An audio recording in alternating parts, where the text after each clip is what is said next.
Every monsoon season, the river systems of Southeast Asia get torn apart.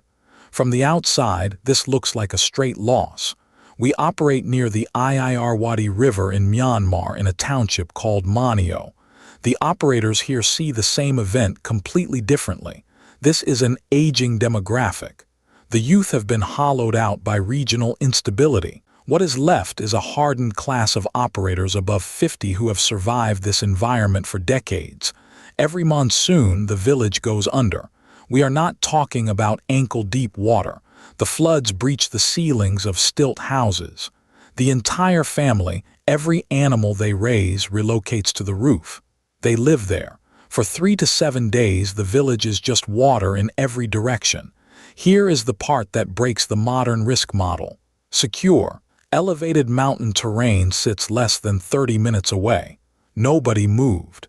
If total systemic destruction is mathematically guaranteed every single year, why do these operators deliberately stay? We sat down with one of the village chiefs. His answer dismantled our bias entirely. He does not see the flood as a disaster. He sees it as a delivery. The community treats the annual inundation as an aggressive nutrient injection. When the water pulls back, it leaves behind a dense layer of mineral-rich silt. That sediment is a natural subsidy. It completely restores the depleted soil. The immediate economic impact is the elimination of fertilizer costs for the entire year. By refusing to fight the natural cycle, this village erases its largest agricultural overhead. That is not an accident. That is strategy. The physical evidence is in the harvest. Whatever seed hits that post-flood mud comes back violently strong. The yields in this region are consistently the highest in the surrounding area. This is what we call the flood dividend. Left side of the ledger, a 7-day total operational shutdown. Right side, zero fertilizer overhead and maximum agricultural output.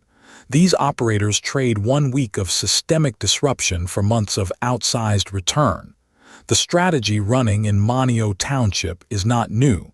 It is a modern continuation of a centuries-old operational law. To see this at imperial scale, look at the medieval Egyptian nilometer, built on Rhoda Island in Cairo, a stone measuring column, ruthlessly mathematical. The state used it to calculate the empire's economic output before a single seed was planted. The correlation it tracked was simple.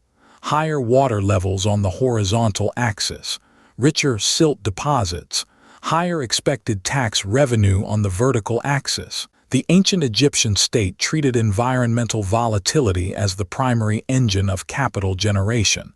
The framework was codified as the 16-cubit rule. That was the ideal flood level.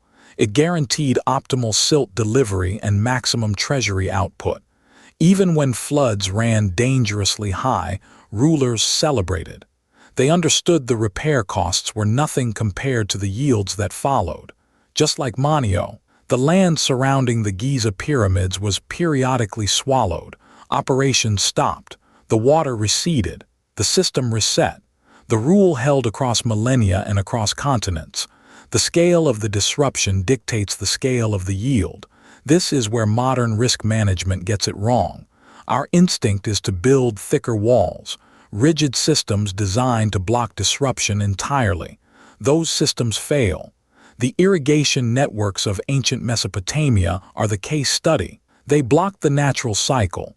The soil poisoned. Toxic salinization set in. The system collapsed. This is the intensification paradox. By stopping the flood, you stop the nutrient injection. By trying to protect the system, you make it fragile. The operators in MoNyo survive because their systems are built to absorb the shock, not fight it. They capture the energy of the disruption. They do not waste resources trying to prevent the inevitable. Structural weight is what this takes. The ability to stand in the middle of a catastrophe and hold your position long enough to collect what it leaves behind. True resilience is not about surviving the disaster. It is about engineering your position so the disaster works for you. Stop optimizing your operations to survive the disruption. Start engineering your systems to capitalize on it.